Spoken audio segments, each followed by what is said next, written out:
Now, on to today's news feature. A commission of inquiry was earlier this week announced and will investigate if the BBC violated the agreement it signed with the various government institutions. This comes after Rwanda suspended the British broadcaster's Kinyarwanda service following complaints that the documentary they recently aired promoted the denial of the genocide. The five-man team, headed by former Prosecutor General Martin Ngoga, will study whether the BBC violated any agreement signed between them and the government. And joining us now is Dr. Phil Clark, Professor of International Politics at the School of Oriental and African Studies at the University of London. Welcome to the show. Welcome, Thank you. We want to get directly into it. I want to know personally, what's outlined the agreements that have been made between BBC and the various governments? I mean, I think the key to all of the agreements is that the BBC will uphold the highest possible journalistic standards. And part of that, I guess, is not engaging in either genocide denial or genocide revisionism. And I think it's really on these 2 points that the BBC is going to be examined over the coming weeks, whether they've actually upheld these very high journalistic standards and whether they have engaged in processes of either denial or revisionism of the genocide because of this documentary that was aired only 3 weeks ago. Now, what is it going to take for the Kinyarwanda side of the BBC, basically the service in Kinyarwanda that was suspended, what is it going to take for it to actually come back on the air? That, I think, is a really important question, and I'm not sure that we've had a very clear answer from the government as to what would have to be done. My sense is, firstly, the BBC would have to express some degree of contrition about the nature of the documentary and the way that they tried to retell the story of the genocide. I think there would have to be that. And I think there would have to be a dedication on the BBC's part to improve their standards and to show that they can put safeguards in place to ensure that this kind of thing doesn't happen again. That's going to be easier said than done, because at the moment the BBC is really sticking to its guns on this and is saying, look, we're geared towards dealing with really tough issues. We're going to have to do this again in the future. They don't seem very apologetic to me at the moment, so I'm not convinced that they'll do exactly what the government expects of them. Right, and speaking of their response to that, they did say that it was their responsibility, but then the question comes to mind, what is the difference between responsible journalism and balanced journalism? Yeah, that's right. And I think that the BBC is kind of copping out of this debate a little bit at the moment by saying, look, we have freedom of speech. We should be able to say essentially whatever we like. And it's our role to deal with really, really tough issues.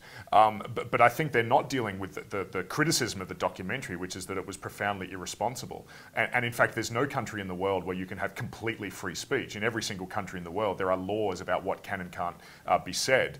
And genocide denial and genocide revisionism undoubtedly fits within that remit. So I don't think we've heard the BBC really answer the charge of irresponsible journalism yet. Now, Dr. Clark, I'm pretty sure I'm not the only one. I'm pretty sure you guys have encountered people who ask you, are they doing this because they're powerful, because it's an institution, a big corporation, like CNN is, like other channels are, and they're doing this because they know there's no repercussions, basically? This is one of the things I have to say many of us who are based in the UK at the moment are trying to find out more about. I was part of a group of 40 people who signed a letter to the BBC Director General actually asking for clarification about how this documentary even came to be made. We're awaiting a response to that, it should be said.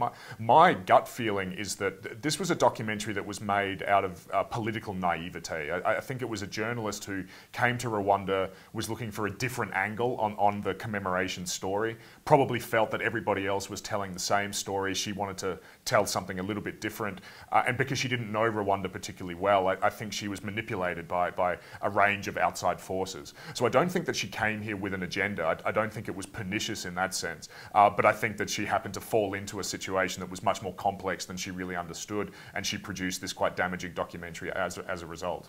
Right, so tell me, if the commission that was set up to, review all of this, if they do find the BBC, I suppose, guilty of not complying with the agreements, what's going to happen then? I think what we'll see then is an extension of this ban on the BBC Kinyarwanda service. I think that will be the first thing.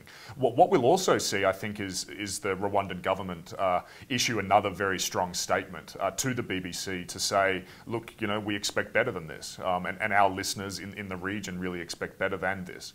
I think the other thing that will happen, of course, and this is a really key thing to point out, that there are many people in the UK and internationally who are also very upset about this documentary. So it won't just be the Rwandan government that will be demanding an answer. There's a very broad audience around the world that expects more from the BBC. It expects it not to engage in these processes of genocide revisionism.